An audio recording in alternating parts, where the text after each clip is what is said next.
Meu lindo, minha linda, tudo bem com você? Eu de verdade espero que esteja bem, mas se não estiver tão bem como você gostaria, eu espero que esta palavra seja uma resposta de Jesus para você. Afinal de contas, é para isso que também serve o Evangelho: consolar o nosso coração e trazer uma nova direção para a nossa história. Eu quero te pedir um favor antes de começar o vídeo. Se você ainda não curtiu, curte, é bem rapidinho, arrasta um pouquinho para cima pra você ver aí. Tem um joinha, clica nele. Quanto mais isso acontece, mais longe vai, mais gente ouve. Isso é muito importante. E claro, se você ainda não é inscrito no canal, se inscreva, é bem rapidinho. Se inscreve, ativa o sininho. Toda segunda-feira, há 3 anos já, tem uma mensagem de Deus para você aqui no canal. Vamos fazer o seguinte? Vamos pro vídeo.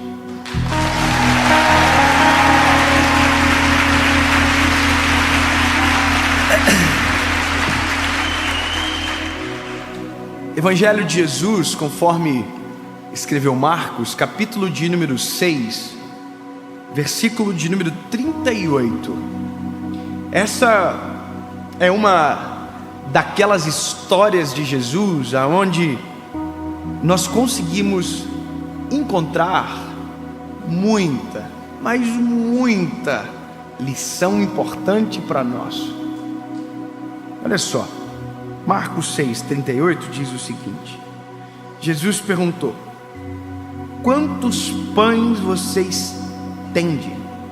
Ide e vejam. E quando souberam, disseram a Jesus: 5 pães e 2 peixes.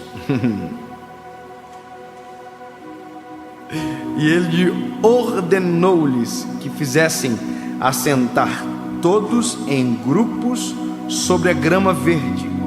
E eles assentaram-se em grupos de 100 e de 50.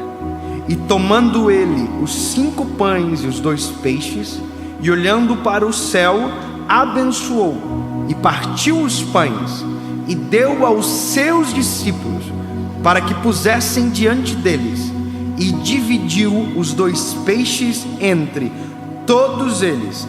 E todos eles comeram e se fartaram, e recolheram 12 cestos cheios dos pedaços e de peixes. E os que comeram os pães eram quase 5.000 homens. Uau! Sabe, essa nossa expressão foi exatamente a mesma expressão do rosto dos discípulos. Eles ficaram boquiabertos, eles ficaram atônitos, eles não sabiam como reagir. Como que você pega 5 pães e 2 peixes e alimenta uma multidão? Que loucura é essa? Quem é que tem poder para fazer isso? Só Jesus. Existem coisas na nossa vida que nós podemos fazer. Agora, existem coisas na nossa vida que só... Vamos reconhecer junto? Existem coisas na nossa vida que a gente pode fazer. Agora, existem outras que só Jesus. E sabe, é isso que nós demoramos para entender. Nós vivemos lutando, tentando fazer aquilo que Jesus faz, e queremos que Jesus faça aquilo que nós deveríamos fazer. Quando o Senhor falou comigo através dessa mensagem, o que Jesus faria no meu lugar, na verdade, é uma pergunta que nós devemos fazer. Obviamente tem um livro muito antigo de 1900 ou 1800 e alguma coisa, do Charles Sheldon, que é exatamente semelhante ao tema: em meus passos, o que faria Jesus? Ou originalmente é In His Steps, ou em seus passos. Sabe, esse livro ele fala o seguinte: olha, nos meus passos, para onde Jesus iria? Sabe, quais seriam as decisões que Jesus iria tomar? E se seguirmos os passos de Jesus, nós chegamos exatamente nesta compreensão. Seguir a Jesus me leva na direção dele, a direção que ele tomou. Mas nessa questão que hoje eu gostaria de abordar é dentro da minha missão, o que eu faço? Ou se Jesus estivesse no meu lugar, cumprindo o meu propósito, o que Jesus faria? É engraçado imaginar assim, se eu trabalho de caixa de um mercado, se Jesus trabalhasse no meu lugar, o que ele faria? Essa percepção, ela é muito grande, no sentido de que ela é profunda você imaginar isso. Eu preciso imaginar, no meu lugar, pregando, sentadinho nessa cadeira agora, o que Jesus falaria. E por mais que seja o Dave falando aqui, mas no meu secreto a minha pergunta é: Jesus, o que eu devo falar? Afinal de contas a mensagem é dele, eu sou só o pregador. A pergunta para você é: primeiro, aonde você está, Jesus estaria?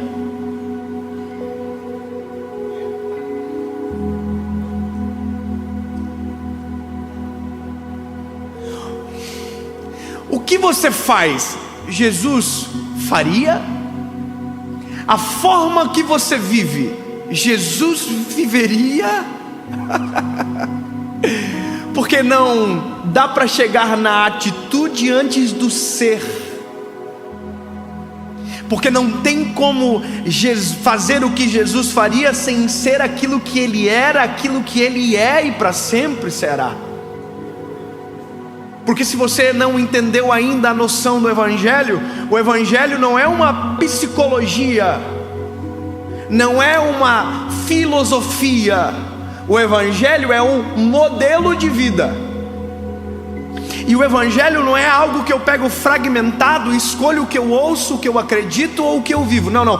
O Evangelho é um modelo completo, aonde se eu aceito um termo, eu aceito todos os termos. Então, bebê, falar bebê para você não ficar bravo. Então, lindo, linda, quando eu digo que eu sou de Jesus, eu sou de Jesus completamente. Você pode dizer eu acredito nele e não viver nele, aí eu entendo você. Mas a partir do momento que você dizer eu quero viver Cristo, a sua vida vai se alterar da maneira mais profunda que você poderia imaginar. Porque não é só o que você faz, é a essência que te aponta para aquilo que você irá fazer. Quando eu me entrego, a minha vida muda, meu jeito de falar muda, tudo muda, muda tudo. Eu não estou falando de um modelo religioso, eu estou falando de um paradoxo, de um estigma. Não. E agora eu vou falar só varão. Varão, aleluia. Não. Não estou falando da fala que sai, estou falando da intenção. Sabe? Estou falando de um coração transformado. Porque tem gente que muda tudo. Muda a forma de vestir, muda a forma de falar, muda tudo que é externo. Só esquece do que está aqui dentro. Aqui dentro está apodrecido, mas por fora está, uau, que lindo. Não existe roupa de crente, não existe fala de crente, existe vida. E eu vou dizer o que é crente. Crente é o que crê. Não estou falando do crente da igreja. Não. Crente é o que crê. Eu creio. Se creio, transformo na minha realidade. Eu preciso começar a pregar. Olha só. Tem uma coisa aqui. Jesus está dando um modelo de gestão dentro daquilo que é o seu propósito. A gente não percebe, mas Jesus está mostrando exatamente o que ele faz na posição que ele está. Vai ficar mais claro. Olha que interessante. Jesus, ele é o Messias, ele é o Salvador. O homem pode salvar a si mesmo? Não. Quem pode fazer isso? Jesus. Então, Jesus veio para fazer aquilo que só ele poderia fazer: salvar. Amém? Perfeito. Então agora olha só esse cenário. Jesus está no meio de uma multidão e a Bíblia diz que ele pregou. Eu posso pregar? Posso sim ou não? Então Jesus era a mensagem e ele estava pregando a mensagem. Amém? Mas isso eu também posso, sim ou não? Eu posso salvar você? Então no que eu devo concentrar? Em pregar. Tá comigo? Então eu não salvo, eu prego. Então a minha vida, batalha não é para salvar você, porque isso não é eu que faço. Minha batalha é que eu pregue. Eu prego. Você conhece Jesus, Jesus salva você. Está entendendo? Funções. Agora olha só, eu prego, Jesus salva. Eu posso tomar a decisão de reconhecer Jesus por você?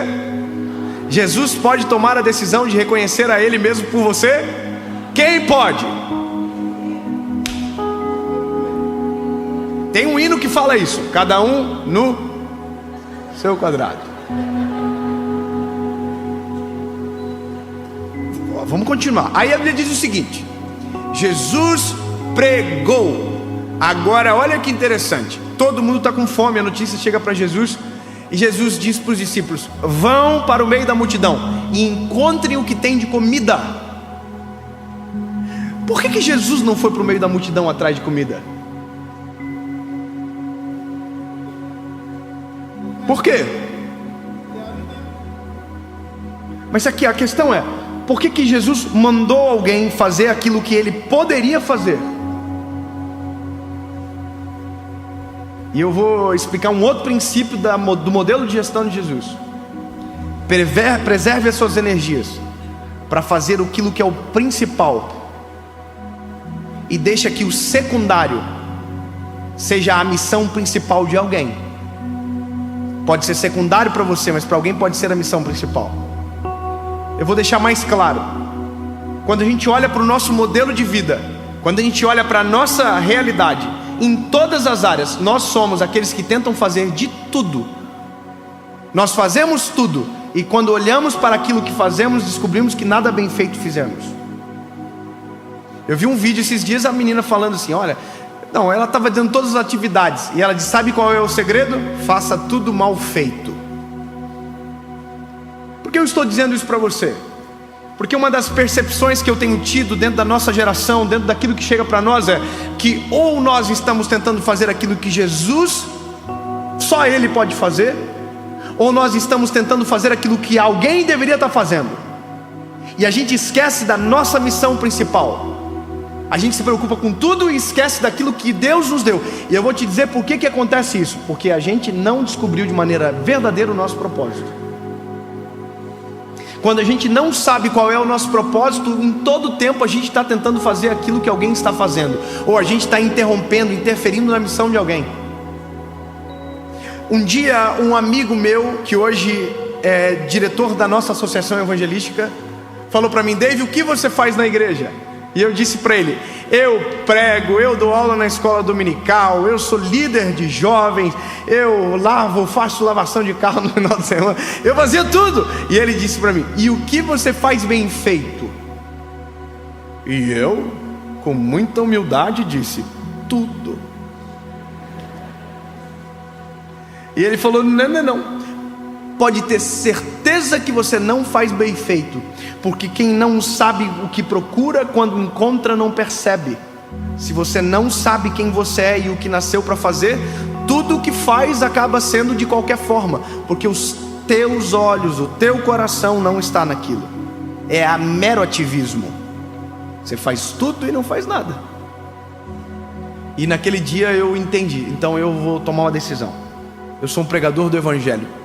Tudo o que eu fizer vai apontar para essa missão. Eu sou um pregador do Evangelho. Aqui mora uma coisa riquíssima. Jesus sabia quem Ele era, e por isso fazia aquilo que era competente a Ele. Ele sempre soube do início ao fim o que veio fazer, A salvação era a primazia do seu ministério. Então a multidão está com fome. Quem pode alimentar a multidão? Jesus. Só que Jesus sabe delegar missões. Diz: busquem alimento.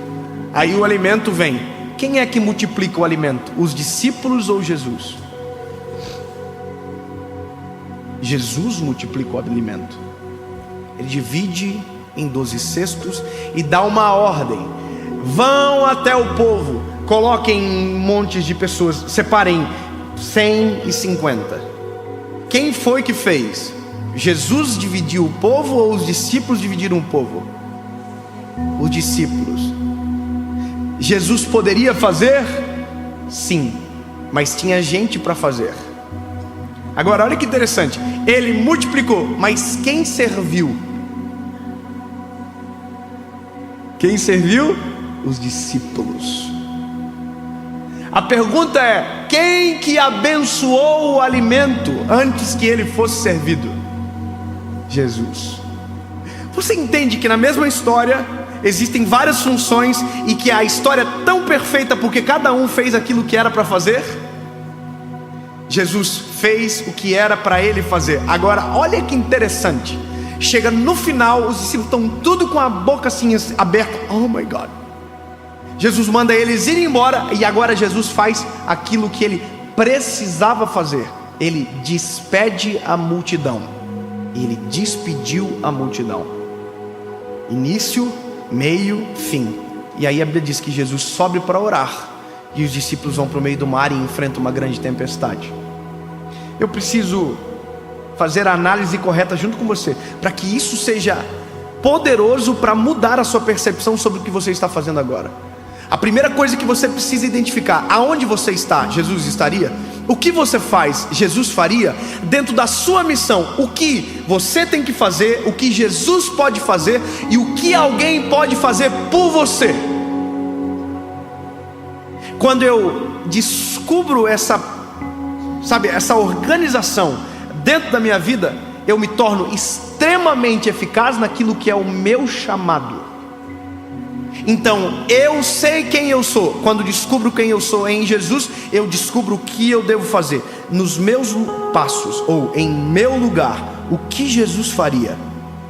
Eu só sei isso porque a consciência de Jesus está em mim. Então tem coisas que eu digo: Jesus, só tu podes fazer. E tem coisas que Jesus diz: lindão, isso você pode fazer. Então, partindo dessa premissa, a nossa vida se resolve de uma maneira muito extraordinária. Porque na verdade a briga, a batalha, a luta, a dor de descobrir o propósito, ela só é eficaz no resultado de saber a resposta quando buscamos no Senhor. Sabe qual que é o problema? É que eu tento buscar o meu propósito no propósito de alguém o tempo todo. Eu tento fazer aquilo que alguém está fazendo o tempo inteiro. Se eu focar no meu chamado, eu sei quem eu sou e o que eu devo fazer. Vou te dar um exemplo bem simples. Eu sou um evangelista. É isso que eu sou. Eu prego de maneira simples. E eu também não sei pregar de maneira complexa. Eu sou assim. É o meu jeitinho.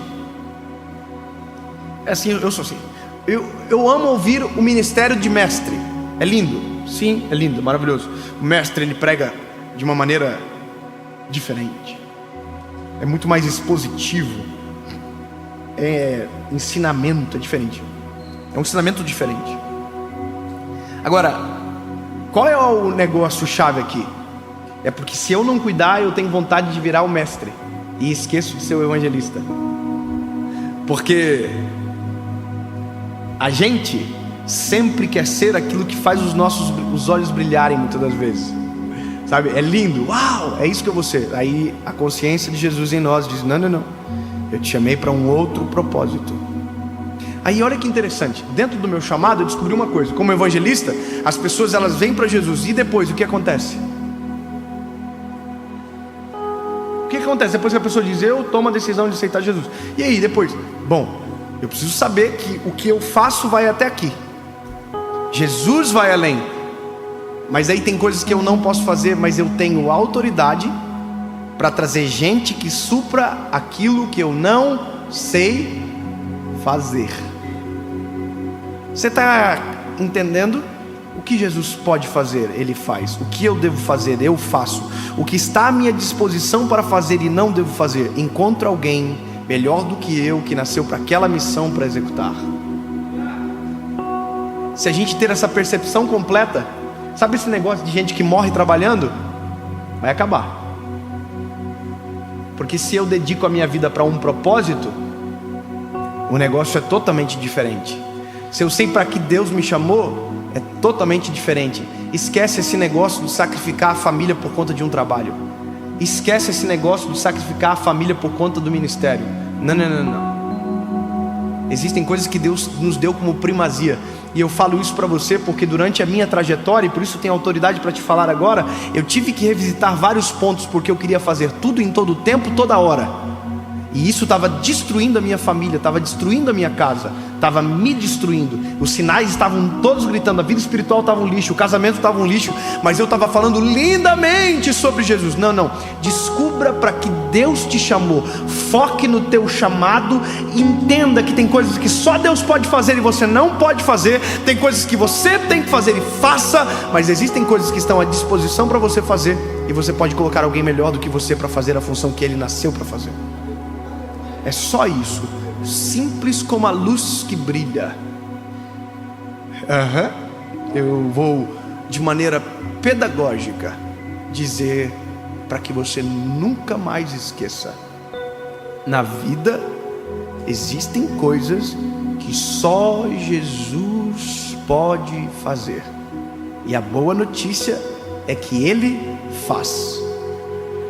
Ele não engana, Ele não mente, Ele não se arrepende, Ele é fiel para cumprir tudo aquilo que prometeu. Ponto. Porém, na vida existem coisas que só eu posso fazer. E se Jesus é o meu Senhor e meu Salvador, tudo que sou aponta para Ele, e aquilo que Ele me deu, eu farei. Na mesma história, existem coisas disponíveis para ser feitas, mas que não foram para mim e nem para o Senhor. Então, deixe que alguém faça. Porque se você tentar fazer aquilo que é a missão do outro, a sua missão será esquecida. E aquilo que só você poderia fazer, não será feito, e a missão ficará inacabada. Simples de entender, difícil de viver.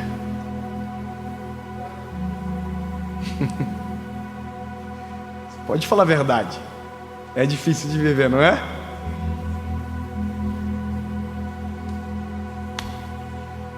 Mas se olharmos para Jesus, lembra? Se olharmos para Jesus, se percebermos os sinais, se entendermos o nosso chamado, 1, 2, 3, o nome de Jesus será glorificado. Afinal de contas, é tudo sobre Jesus.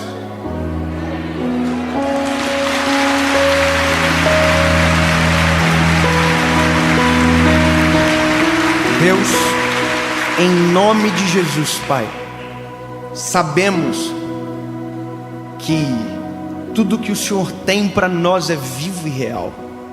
Sabemos tudo que o Senhor deixou para nós, mas reconhecemos que é difícil. Reconhecemos que algumas coisas que talvez sejam simples de explicar, sejam complexas para viver.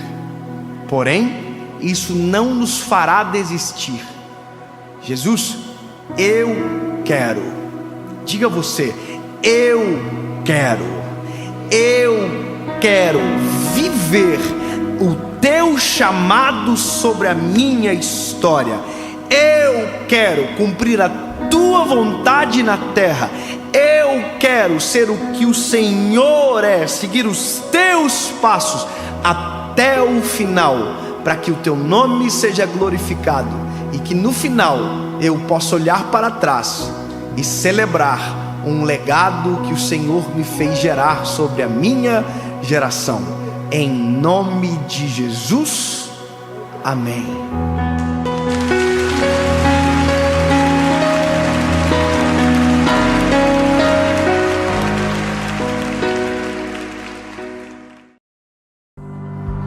Fala, meu lindo, minha linda.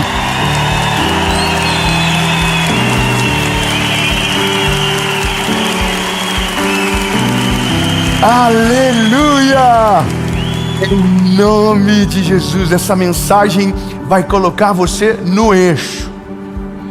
Meu Deus do céu, você vai controlar as suas emoções, você vai dar ordem sobre as suas emoções e você vai prevalecer. A ira, o sentimento da inveja, como eu posso falar isso aqui? Essas doenças que a cada dia nasce uma vão desaparecer de você em nome de Jesus. Eu só quero que você entenda: liderar é se posicionar, é alguém que está acima, que controla, que dirige, que demanda de uma maneira sábia e profunda. E é com essa palavra que a gente vai transformar a nossa maneira de ver e de viver, em nome de Jesus. Antes, eu só quero te fazer um convite. Toda quinta-feira, às 7 horas da manhã, nós temos uma palavra diferente aqui no nosso canal do YouTube. Uma palavra de direção, uma palavra clara, objetiva, que talvez às vezes vai constranger você um pouco, mas vai trazer prumo para a sua realidade. Amém? Eu só quero te pedir um favor: a gente não é mais um canal, a gente é uma comunidade. Toda segunda-feira a gente tem uma mensagem no YouTube às 7 horas da manhã. Quinta-feira a gente tem outra mensagem às 7 horas da manhã. E no SBT de segunda a sexta, 7:30 da manhã, você tem o Bom Dia Esperança. E eu quero que você seja parte daquilo que Jesus está fazendo. E nós criamos uma comunidade, de verdade, um grupo de WhatsApp. Eu sei que você tem os grupos de WhatsApp que você é doido para sair, mas eu prometo que nesse você não vai ser incomodado, nesse você vai ser edificado. A gente vai ajudar você a caminhar, a ir mais longe, a ser ainda mais frutífero no nome de Jesus. O link está aqui na descrição do vídeo. E agora eu quero convidar você para a gente ir para a mensagem.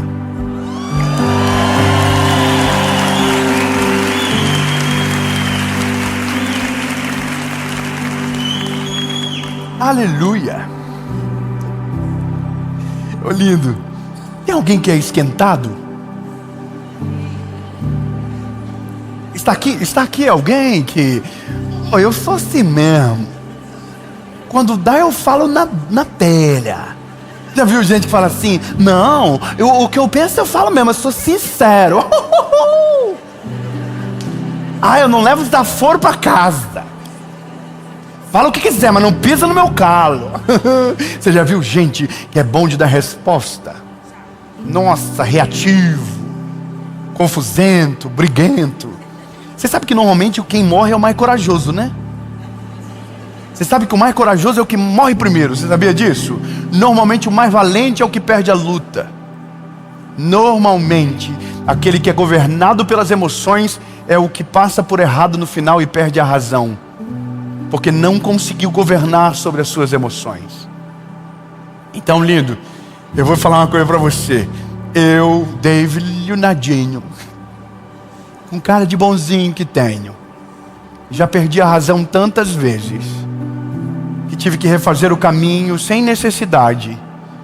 Minha mãe diz que eu sou igual um cachorrinho vira-lata. Eu mordo e esqueço que mordi. E veio abanando a colinha como se nada tivesse acontecido. E eu estou melhorando. Fala aí para o irmãozinho do seu lado: nós vamos melhorar. Fala, não, profetiza. Fala, 2025 eu vou colocar minhas emoções na jaula.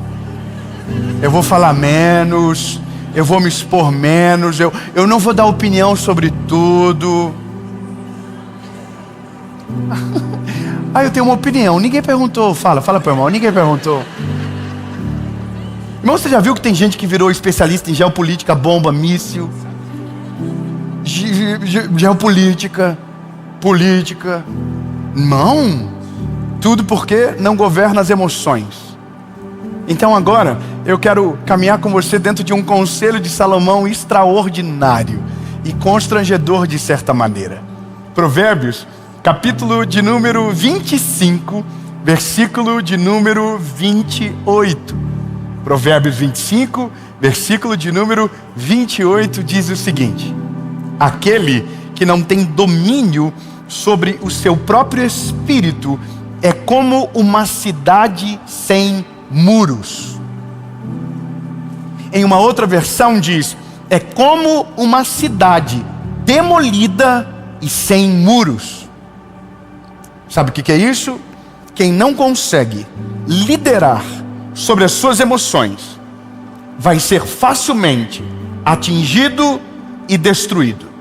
Qualquer coisa vai abalar você, qualquer coisa vai te colocar em perigo, qualquer coisa vai fazer você perder a sua razão, e qualquer coisa vai somatizar em você até o dia que você estiver enfermo debaixo de uma cama, com medo de tudo e de todos e não conseguindo mais seguir em frente, porque as suas emoções governaram sobre você, criaram uma mentira dentro de você, e agora você não é mais fruto da sabedoria das escolhas, sabe, baseadas na palavra, mas dos medos que foram produzidos pelas suas decisões erradas. Ao invés de tratar as suas emoções, você saturou elas até o momento que não é mais você que te governa, mas são os traumas, os medos e as frustrações que decidem no seu lugar.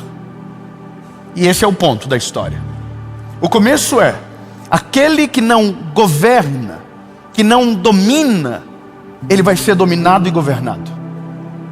Veja, a palavra liderar é uma palavra muito poderosa, porque liderar é dar norte, liderar é dar destino, é você pegar uma parte da sua vida que precisa ser tratada e você colocar os limites naquela parte, é você organizar aquela parte da sua vida. E se tem uma coisa no ser humano que ela é desorganizada, é as nossas emoções. Nós somos, às vezes, até perigosos. Quantas pessoas, no calor da liça, no momento de maior dificuldade, uma postura destruiu o futuro porque não soube ponderar, não soube observar primeiro, falou de maneira impetuosa, agiu de maneira exagerada, foi injusto pelo peso que colocou na circunstância. Tem gente que perde casamento, tem gente que perde a empresa, tem gente que perde a vida no negócio desse. Você sabia que a maioria das mortes no trânsito não são por conta de acidentes na sua proporcionalidade? Entenda o que eu vou dizer para você. Se você for colocar de maneira numérica, você vai ver que os acidentes, obviamente que vão tirar a vida mais das pessoas. Mas as brigas causadas por acidentes são assustadoras. E se você colocar em proporcionalidade, você fica ainda mais assustado. A pessoa bate no carro do outro, a pessoa sai de dentro do carro.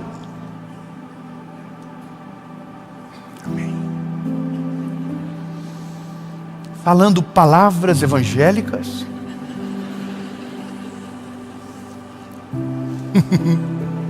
É que eu lembrei de uma história. Na nossa cidade tem uma igreja, e um irmão estava indo para a igreja domingo de manhã.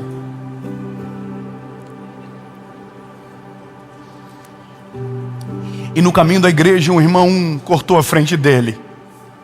Uma pessoa desconhecida cortou a frente dele. E ele começou a perseguir esse homem e falava várias palavras proféticas sobre a vida dele. E ele perseguindo o homem, ele queria pegar o homem, e o homem indo, e ele indo atrás, me buzinando, e seu filho de uma Jezabel, falando palavras proféticas, indo para a igreja. Onde que ele estava indo? A igreja. E ele estava indo, que lindo! E de repente o carro pegou para a esquerda e pegou para a direita, e ele atrás, buzinando, quando de repente o carro da frente entrou no pátio da igreja. E ele também entrou porque ele estava indo para a igreja. Aí, irmão, é a hora onde a vergonha te consome. Entendeu? Lá vai ele descendo do carro, da paz do Senhor para o irmão que estava no outro carro. Pai do seu irmão, tudo bom? Eu era o mesmo que estava atrás, mas agora chegamos na igreja, muda o personagem, entro crente, salvo, batizado em línguas estranhas. E o homem do mal que estava no carro de trás ficou sepultado lá dentro. Agora segue o flow. Sabe o que é isso? Marca. Isso deixa uma marca. Quem não governa a sua língua, quem não governa as suas emoções, deixa marcas profundas nas pessoas. Isso aqui é uma coisa que a gente precisa aprender rápido. Porque quando nós não governamos as nossas emoções, nós somos, invadidos por sentimentos que não provêm do Senhor. E são nesses momentos que a gente fere pessoas, são nesses momentos que a gente comete coisas que nós nunca faríamos em um estado são, E tudo por quê? Porque nós não sabemos como gerenciar as nossas emoções. E mesmo sabendo os nossos pontos fracos, a gente age como se estivéssemos no controle absoluto da circunstância. Sabe uma coisa que eu aprendi na vida? E isso é uma coisa que é maravilhosa. Quando o assunto foge do eixo e vira próximo de uma discussão, eu paro de participar da conversa. Mesmo que eu tenha o melhor argumento, mesmo que eu sei que eu consigo dar a resposta necessária, eu paro de argumentar. Sabe por quê? Porque o fim está escrito: vai dar ruim. Vai dar ruim. Não adianta. Você tem um temperamento forte, eu tenho um temperamento forte.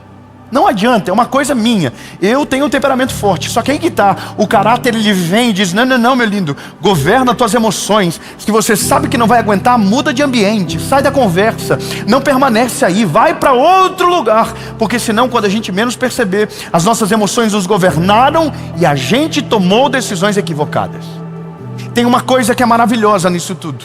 Nós precisamos ter pessoas que são nossos filtros morais ao nosso lado. E ninguém é mais eficiente como filtro moral do que o cônjuge. Posso ouvir um amém? Tem o cônjuge, tem um amigo também. Mas, irmão, no meu caso, eu casei com uma mulher que ela é o oposto da minha pessoa. Eu sou o galinho de briga. Eu já empolo o peitinho e já quero resolver. E ela não, irmão. Ela vira as costas e sai. E a pior pessoa para brigar é a pessoa que não briga. Entendeu? Porque você briga sozinho, você fala, e depois é você que tem que pedir perdão. Mesmo no começo você está no certo, mas como você continuou falando, e falando, e falando, aí você foi se afundando, e você foi se manchando. E quando vê, irmão, você que tem que pedir perdão. Isso é uma coisa que não dá certo. Irmão, eu já vivi isso tantas vezes na minha vida. Eu estava certo no começo. Era só eu esperar o Senhor convencer a irmã lá. Mas não, eu fui falando, e à medida que eu fui falando, eu fui cavando, até o momento que eu estava sujinho até aqui, e aí para poder voltar, lá vai eu, cão arrependido, me perdoa, falei demais. Ela nem precisa pedir perdão do resto. Só que aí que tá, o filtro moral é aquele que equilibra a casa.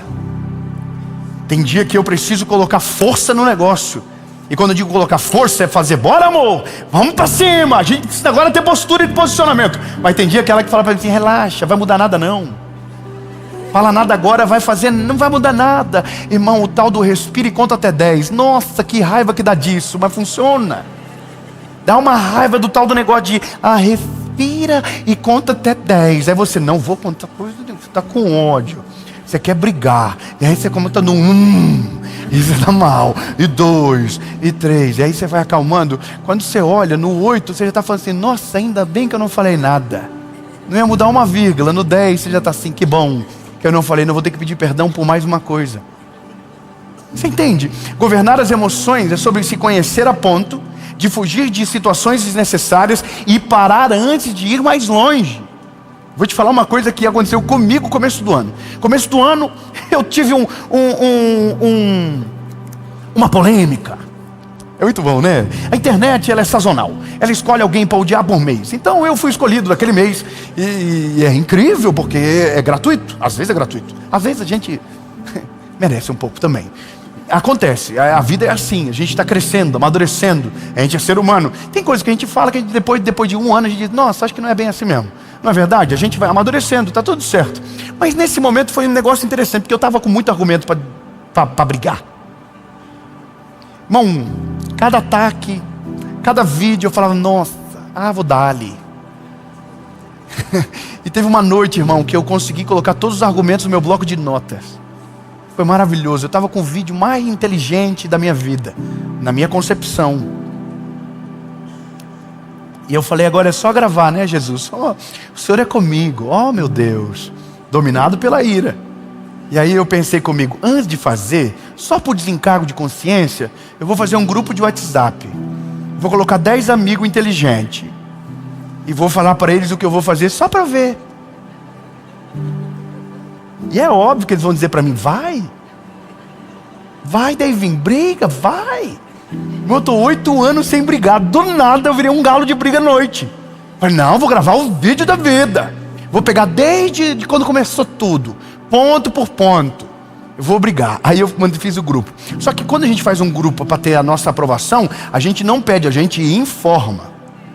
E a gente informa com bons critérios. Olha, eu, depois de tanto tempo, resolvi que agora é a hora de se posicionar. Eu tinha muitos argumentos poderosos. Eu mandei no grupo e eu pensei, agora é só esperar a aprovação dos irmãos para gravar o vídeo.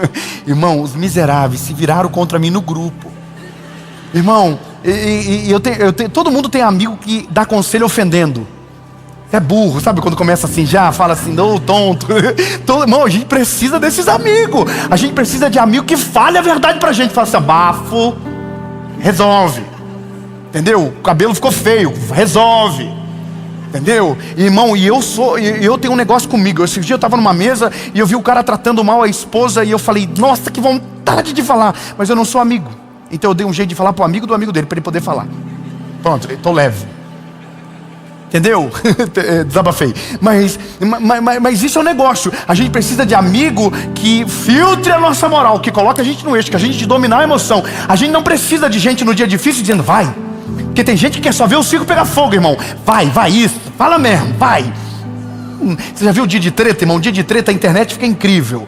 Todo mundo tá vendo? Eu concordo. E aí, irmão, o inimigo vai jogando combustível e o fogo vai ficando mais alto.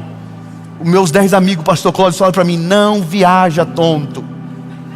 Você está 8 anos sem fazer isso. Do nada você vai fazer isso agora. Do nada você vai dar audiência. Do nada você vai parar e vai se sentir machucadinho. Do nada. Aí, irmão, eu deletei o grupo.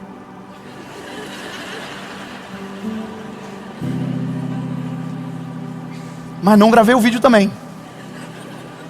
E estou aqui dizendo para você, domine as suas emoções.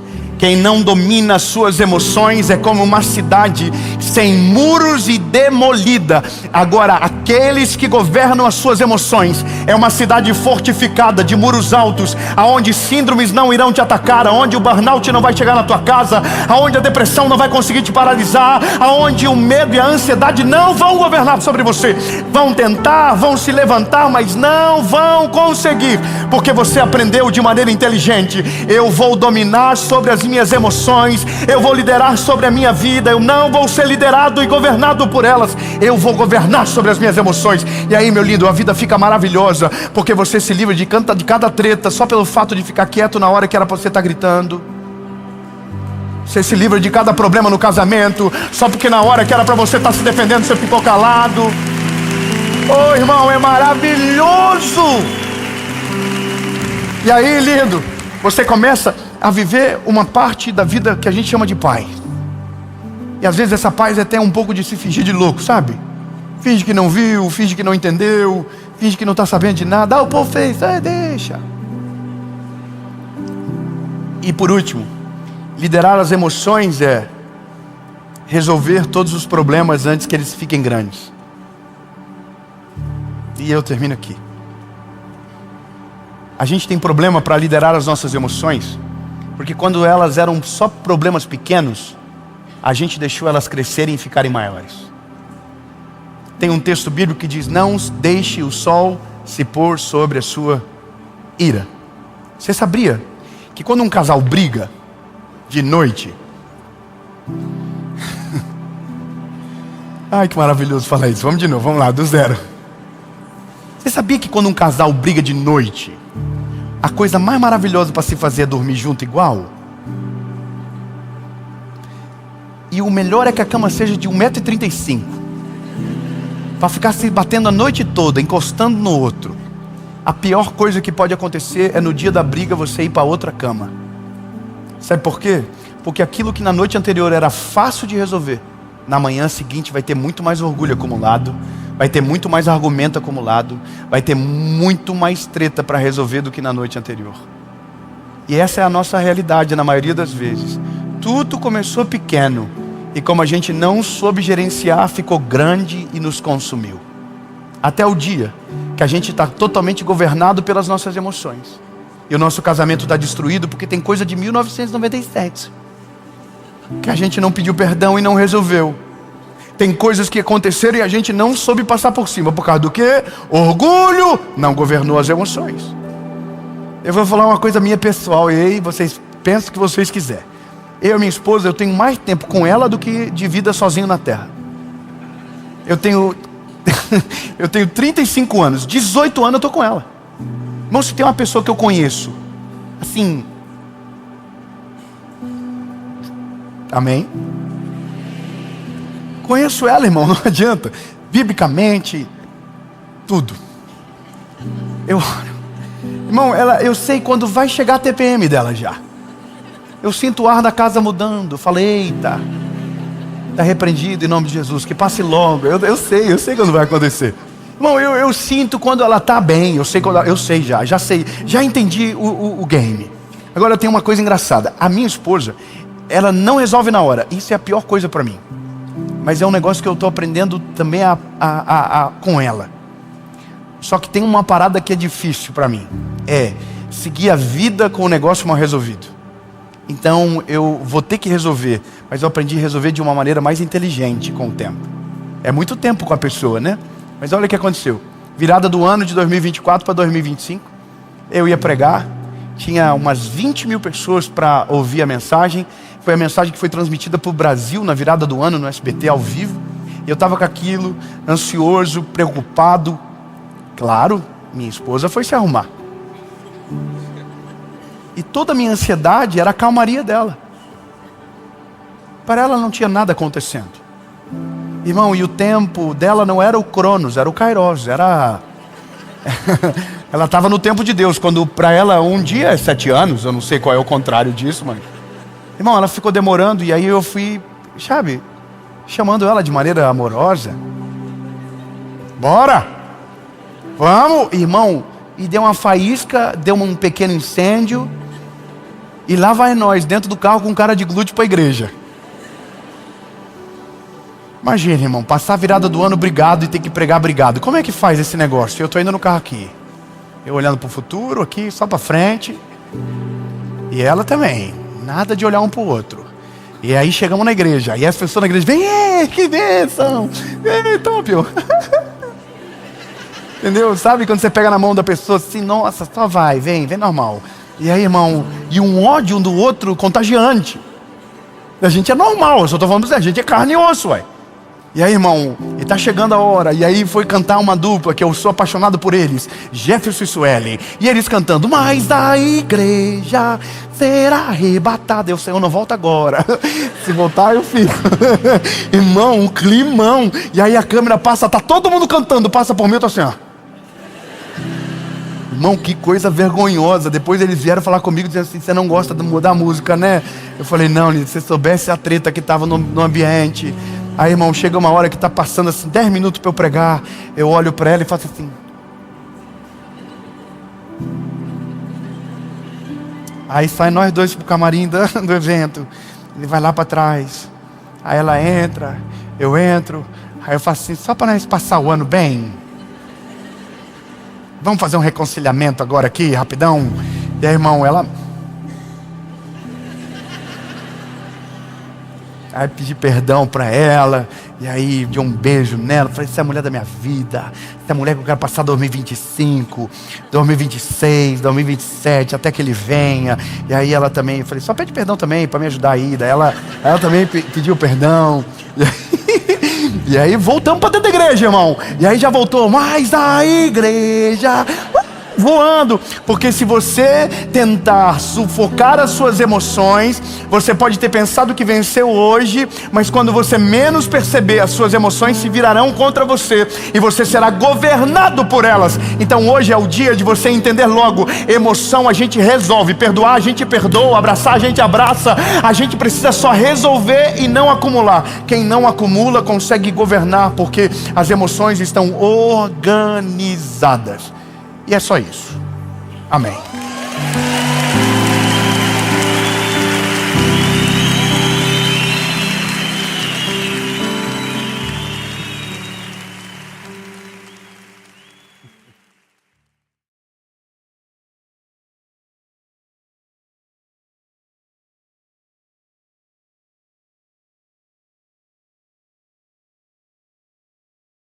Fala, meu lindo, minha linda.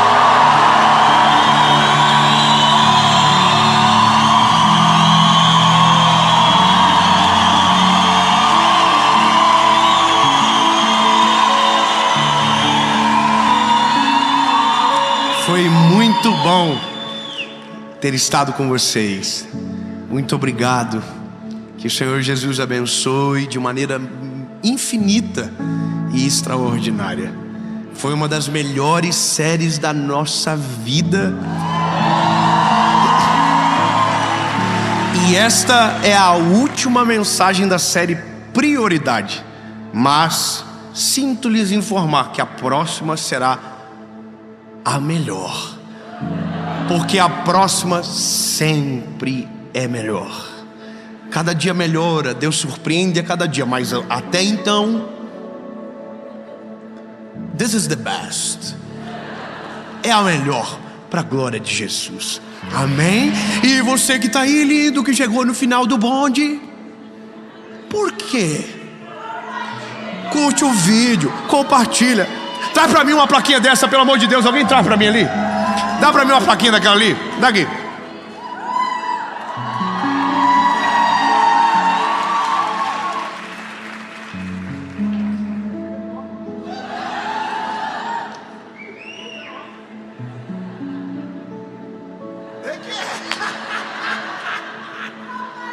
Respeite meus assistentes. Lindo.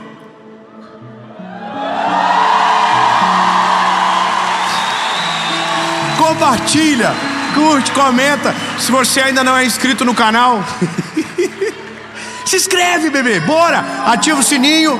Toda segunda-feira tem uma mensagem de Jesus para você aqui nesse canal. E por falar em mensagem, vamos pro vídeo.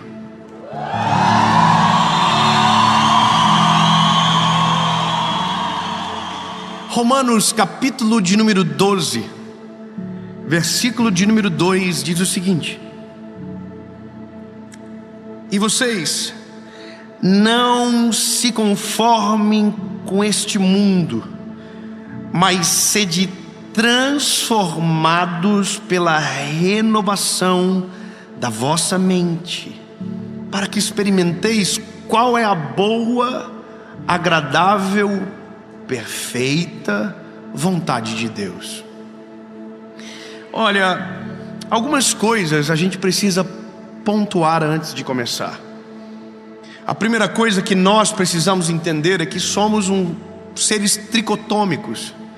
Temos corpo, alma e espírito. Algumas mudanças acontecem no ser humano quando Jesus entra de maneira instantânea. Por exemplo, quando Jesus entra na nossa vida, instantaneamente o nosso espírito é transformado. É automático. Nos arrependemos dos nossos pecados, reconhecemos Cristo como Salvador, Ele entra e instantaneamente nosso espírito é vivificado. Não vivo mais eu, mas Cristo vive em mim. Na nossa carne não acontece nada. Segue igual. Ainda sentimos frio, ainda sentimos calor, ainda sentimos fome. Ou seja, na carne permanece igual. Agora, quando falamos da alma, aí estamos falando de algo muito mais complexo. Estamos falando de um processo gradativo e necessário. Afinal de contas, a alma é onde moram os nossos sentimentos, os nossos registros, as nossas fortalezas. Porém, o texto que nós lemos não fala de alma, fala de mente. Mas se você procurar a palavra mente, no original desse texto, pneumo, é alma. Ou seja, o que o apóstolo Paulo está dizendo é que você renove a sua alma. Só que então entendemos que alma, na verdade, é a nossa mente. E aqui nós temos o maior campo de batalha de todos. Todas as nossas maiores batalhas não acontecem aqui, acontecem aqui. Tem o CIDs, que eu acho que é o CIDs, assim que se fala, os cadastros de doença. As doenças emocionais, elas são todos os dias cadastrada uma doença nova. Por exemplo, tem uma que é a síndrome do pensamento acelerado. É novo, acabaram de criar. É para justificar a gente que não consegue dormir, que fica pensando. Isso é uma coisa nova. Então todo dia tem uma coisa nova sendo catalogada para explicar alguma coisa que acontece aqui. Síndromes de pânico, de medo, de ansiedade, de tudo acontece aqui. E aí nós precisamos entender se esse é o nosso maior campo de batalha, o tempo que nós estamos vivendo. E o tempo que nós estamos vivendo é aonde está gerando as pessoas mais frágeis de alma que o mundo já viu. O mundo ele é dividido em etapas. E um dos marcos do nosso tempo, e que instalou o que nós chamamos de pós-modernidade, após a queda do muro de Berlim, onde as liberdades foram descobertas e muitas coisas aconteceram, vários princípios se alteraram. Por exemplo, nós somos uma geração de pluralidade de ideias. Nada mais é absoluto agora. Tudo é relativo. Tudo muda toda hora. E isso é um problema, porque se muda tudo toda hora, todo mundo está confuso em todo tempo.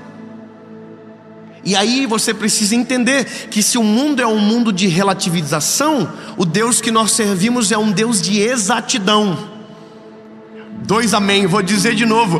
O nosso Deus é um Deus que a palavra dele não muda. A palavra dele é imutável, não se altera, não se acrescenta, não se diminui. A palavra dele é a mesma hoje e para sempre.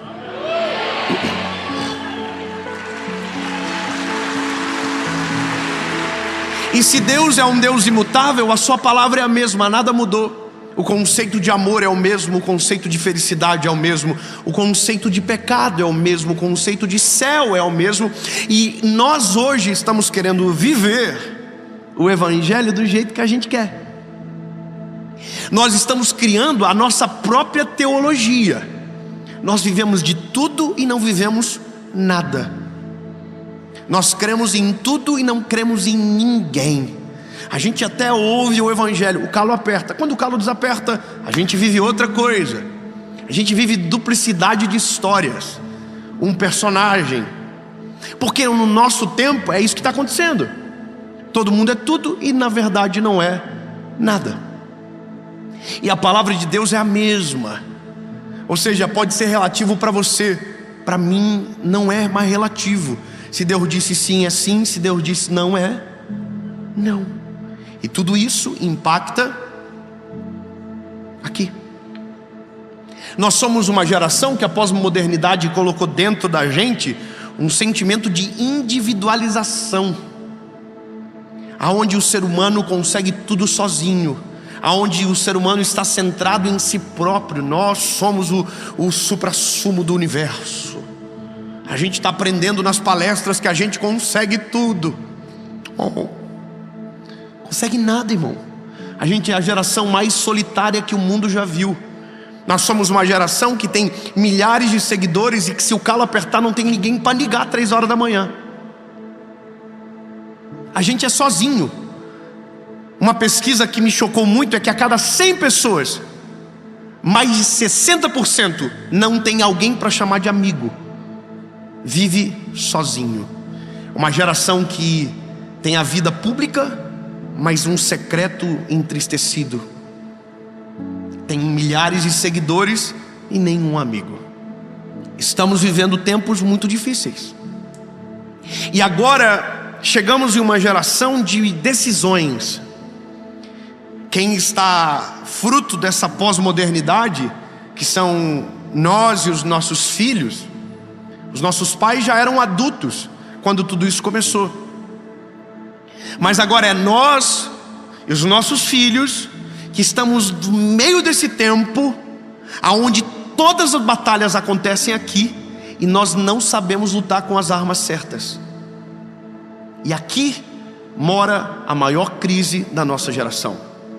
Se Deus não entrar rápido em nosso favor, Ou se melhor, se não deixarmos ele entrar logo dentro de nós, vamos padecer nesse tempo.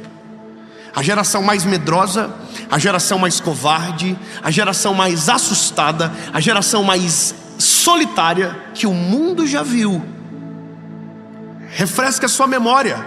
Lembre da sua infância, veja a infância dos teus filhos. Eu brincava na rua. Eu voltava às 6 horas da tarde com o pé sujo para dentro de casa. Meus filhos não. O mundo mudou. O mundo muda. Os seus pais lembra da história dos nossos pais, como ia para o colégio, parecia que estava acontecendo uma guerra. Os cadernos iam nos sacos de arroz.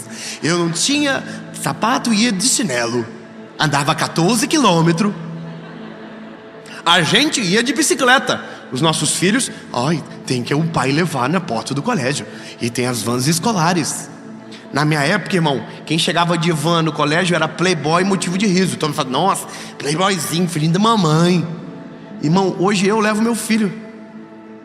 Meu pai me levar para o colégio? O quê? Vai de bicicleta. Reclamou, apanha e vai de pé. Ou seja, o mundo mudou e a nossa estratégia de guerra precisa mudar. E o primeiro passo é entender que a maior batalha que nós vamos viver agora, e já estamos no meio dela, está aqui. Aqui dentro. Todos nós, ao longo da nossa história, construímos fortalezas dentro da nossa mente, que nos blindam, que nos protegem, mas que nos atrasam. Todos nós temos algumas crenças sobre várias áreas da vida que estão completamente erradas, e que não vai ser uma palestra que vai mudar. É só Jesus que pode mudar. Eu vou dizer de novo para você: só Jesus que pode mudar. Com todo respeito a quem palestra motivação e autoajuda, com todo respeito a você, mas tem coisas que o homem não consegue nem que queira muito. Aqui dentro, meu lindo, não consegue, não adianta. Minha mãe dizia uma palavra que eu achava muito interessante, hoje faz mais sentido ainda: pepino se desentorta de pequeno. Se você cresceu com aquilo na cabeça, só Jesus para quebrar isso dentro de você. Então hoje nós somos uma geração que aprendeu muito sobre coisas da vida errada. Eu peguei meu filho agora esses dias no carro, fechei o tempo com ele, irmão, do nada a nuvem negra desceu. Nós estávamos indo para o mercado e eu perguntei para o meu filho: filho, o que significa ser rico? Aí meu filho falou: rico é quem tem muito dinheiro.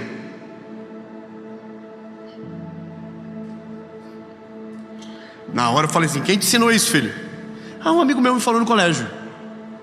Eu falei: então o pai vai te explicar o que é ser rico de verdade. Ser rico de verdade é ter Jesus. Quando eu fui completar, ele falou assim: não, pai, ser rico de verdade é ter dinheiro. Irmão, Jesus, você. Na hora eu falei assim: cale a boca e escute o que o pai vai falar. Eu parei o carro, toda a família saiu do carro, a gente já chega no mercado. Irmão, eu fiz uma cena pro meu filho que a gente nunca mais vai esquecer. Eu fechei os vidros do carro, eu virei para ele, eu falei: o pai vai te explicar uma vez para você aprender certo, e eu nunca mais vou te explicar de novo, e eu não aceito que você aprenda errado. Ele assim, Falei: ser rico é muito mais do que ter dinheiro, porque tá cheio de gente que tem muito dinheiro e é miserável. Aí ele: filho, ser rico de verdade não tem a ver com dinheiro, tem a ver com prosperidade, tem a ver com Jesus. Filho, quem tem Jesus no coração, essa pessoa sim pode ser chamada de alguém rica de verdade. Quem tem Jesus tem tudo, meu filho, entenda isso.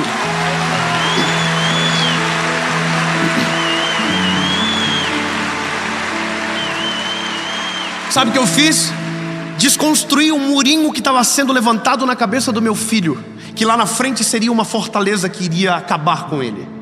E esse é o negócio. Muitos de nós não vimos esses muros sendo construídos. Aprendemos de maneira errada, focamos de maneira errada, e a mente nossa é atribulada por pensamentos do inimigo, é atribulada por ideologias mentirosas, e a gente acredita. Irmão, todos os dias tem uma ideologia maligna tentando destruir a sua mente e a sua casa. Todos os dias, no colégio dos teus filhos, na sua faculdade, no seu emprego, na sua vida normal, todos os dias o inimigo está tentando atacar sua mente para destruir você. Ele sabe que aqui, se ele conseguir, ele consegue tudo. Se ele entrar aqui, irmão, destrói você por inteiro. Agora, escute isso. Meu filho falou: papai, entendi, papai. Minha esposa entrou no carro, meus pais estavam juntos. Falei: filho, fala pro vovô e pra vovó e pra mamãe o que é ser rico de verdade. Aí ele respirou fundo e falou: ser rico de verdade é ter o papai no céu no coração. Aí todo mundo fez: isso aí, top. Naquele dia, deitado na minha cama, pensei o seguinte: todos os dias da vida do meu filho, quando alguém falar que ele precisa ser rico, só uma verdade vai bater na mente dele: você precisa de Jesus. Se você não tiver Jesus, você não tem nada. Não adianta ganhar o mundo inteiro e perder a sua alma. Não adianta fazer de tudo por todos e perder a tua salvação. Não adianta. Eu construí um muro que vai se tornar uma fortaleza, e que Satanás nunca vai conseguir atacar o meu filho. Sabe o que acontece? Com ele é mais simples. Difícil é você, que a muralha já foi construída. Difícil é você que não acredita no casamento mais. Difícil é você que carrega um monte de traumas e que não consegue mais decidir direito. Difícil é a gente que não teve alguém para chegar às vezes na hora certa e cirúrgica para mudar o nosso coração. Então, lindo, aqui eu entendo que o apóstolo Paulo está dizendo. Ele está dizendo: você precisa de uma renovação na sua mente. Você precisa que o Senhor Jesus entre na sua mente. Se Ele não entrar, você nunca vai conseguir experimentar a boa, perfeita e agradável vontade de Deus. Precisamos do que chamamos de metanoia, que é uma mudança de mente tão radical que você se olha no espelho e não reconhece mais. E só quem tem poder para fazer isso é Jesus. Então, lindo, o Evangelho é poder para mudar o homem para sempre. E não é só o seu espírito, é a sua alma. O Senhor, quando entra na nossa mente, Ele destrói barreiras e muralhas antigas, quebra crenças que temos sobre identidade errada. Vou te falar uma crença que a nossa geração tem, que é um espírito de miséria na presença de Deus. Eu falo pra gente que não sabe orar porque foi ensinado de uma maneira errada, e que cria uma série de barreiras para se aproximar a Jesus, sendo que Jesus é acessível a nós, falhos e pecadores. Então nunca conseguem manter um relacionamento com Jesus porque a religião construiu uma barreira na sua cabeça. Sabe qual é o trabalho do Espírito Santo? Quebrar essas barreiras. Porque eu vou te dizer, meu lindo, quando o inimigo, preste atenção, quando o inimigo encontra na sua mente uma fragilidade, é exatamente ali aonde ele vai bater. Se você está enfrentando um problema e Deus aparentemente não está agindo, e a sua mente começa a desconfiar, o inimigo vai entrar aqui para dizer para você: não vai acontecer, Deus não te ama, Deus se esqueceu de você. E aí a sua boca precisa guerrear com a sua mente. Começa a declarar: em nome de Jesus vai acontecer, porque creio no Deus que me salvou, porque maior é aquele que está conosco do que aquele que está no mundo.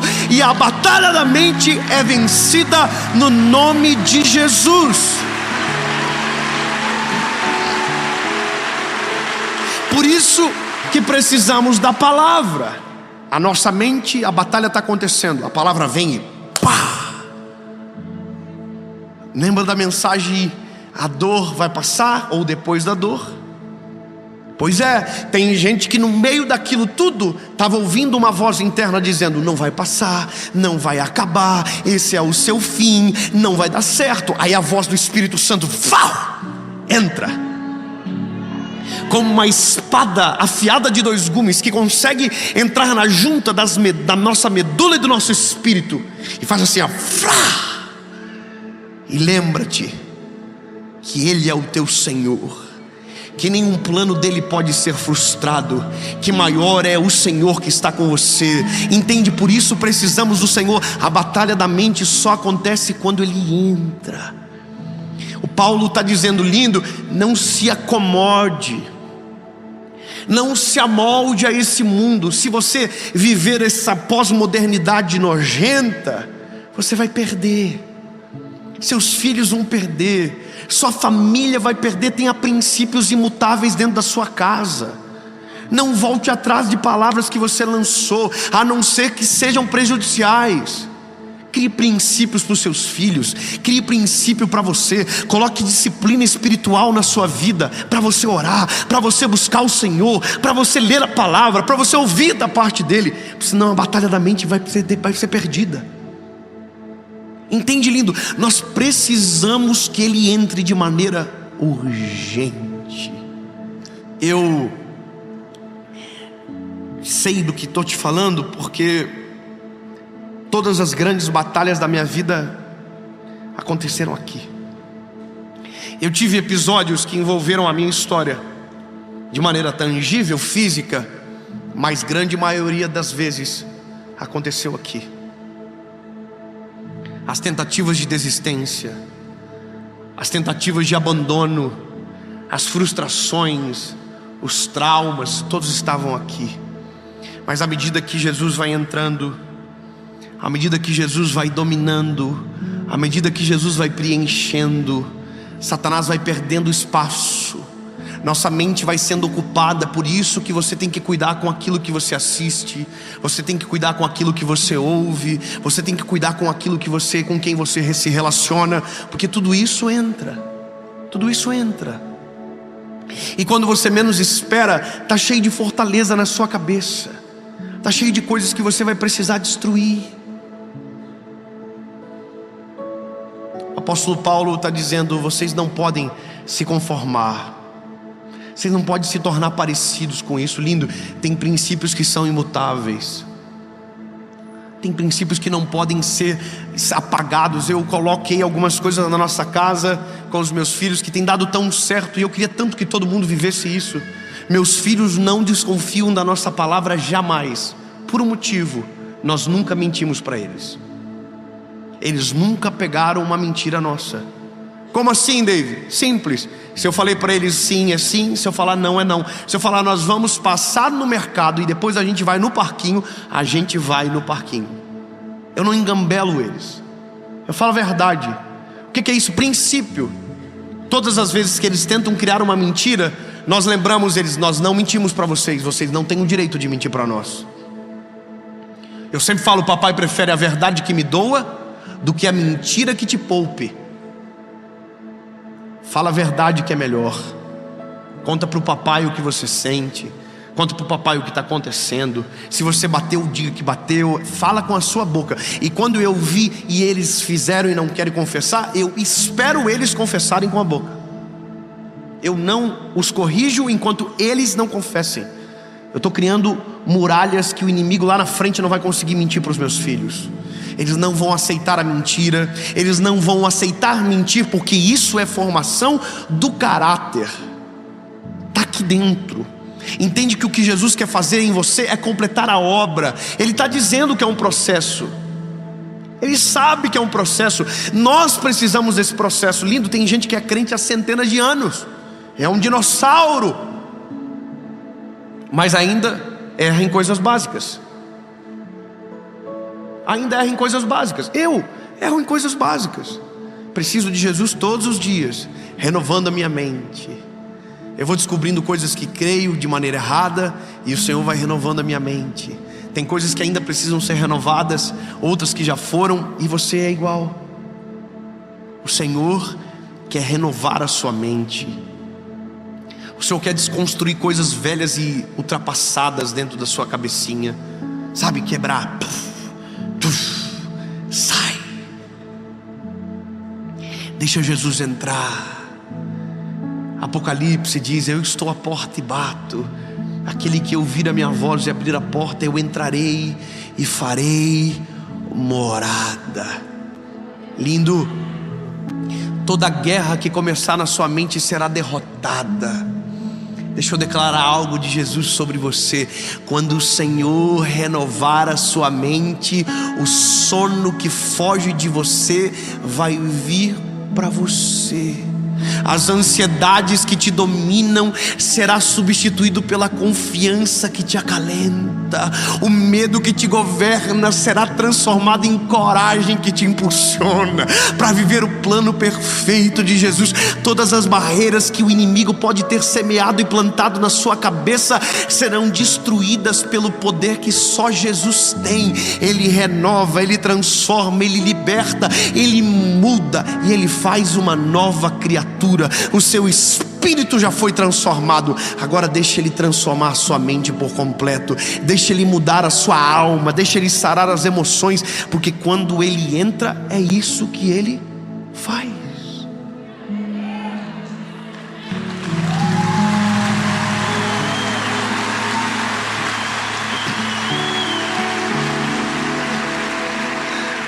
A notícia boa para você é que quando Ele entra, domina nossa mente, as batalhas aqui dentro começam a ser vencidas.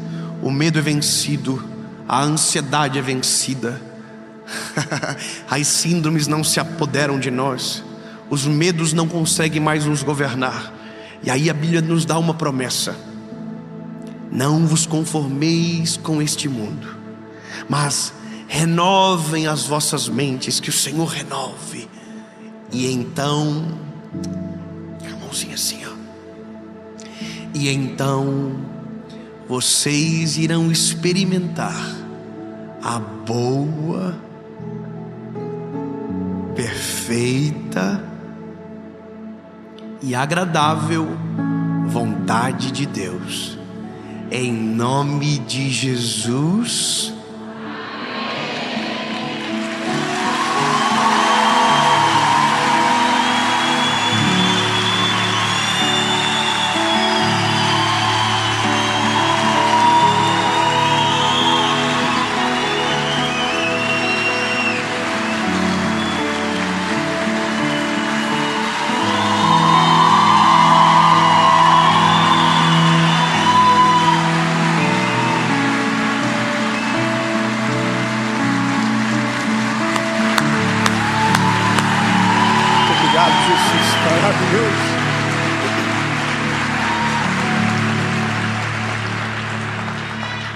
Eu quero te dar um presente.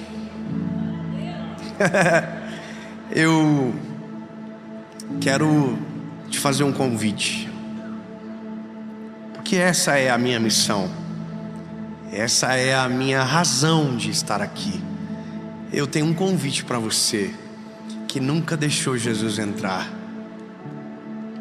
que por conta desse tempo acredita em tudo, mas nunca acreditou de verdade, ou nunca focou a sua fé em algo.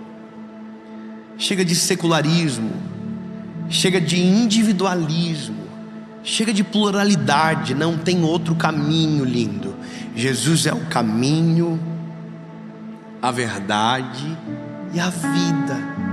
Ninguém vai ao Pai se não for por Ele. Mas a decisão é sua, assim como a batalha também é. Mas se você quer que a batalha seja vencida, você vai ter que vencer o seu orgulho, reconhecer que você é frágil, reconhecer que você é pecador e deixar Jesus entrar.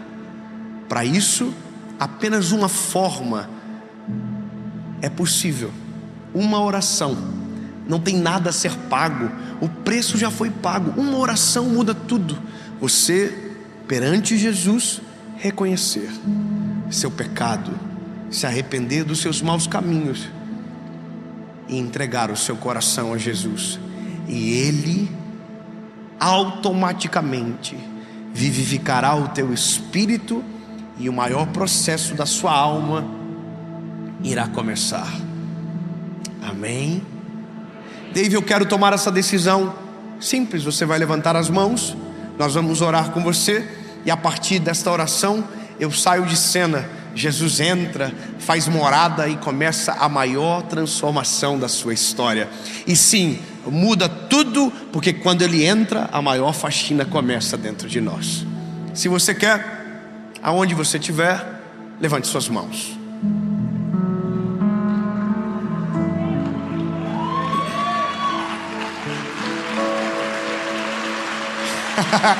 Aonde você estiver, seja num carro, seja na sua casa, em um hospital, você vai orar comigo essa oração. Depois você pode colocar nos comentários que você decidiu, mas agora é você e Deus. Mas eu preciso te alertar, eu não estou te convidando para viver, eu estou te convidando para morrer.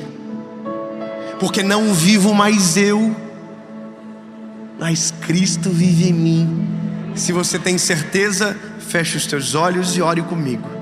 Senhor Jesus, eu reconheço que sou frágil e pecador. Perdoa os meus pecados, apaga o meu passado e escreve meu nome no livro da vida. Eu nunca mais serei o mesmo. A partir de hoje, eu sou propriedade única e exclusiva sua. O Senhor é o que me governa, a minha vida, a minha mente e todo o meu ser. Em nome de Jesus. Amém.